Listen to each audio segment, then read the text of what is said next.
You ask Tiger to solve.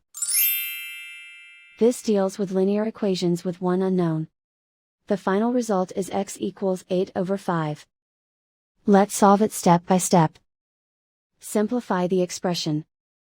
Multiply the coefficients. Swap sides.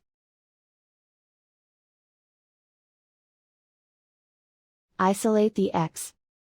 Divide both sides by 30. Simplify the fraction. Find the greatest common factor of the numerator and denominator.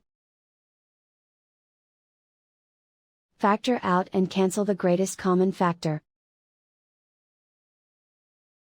And so the final result is x equals 8/5.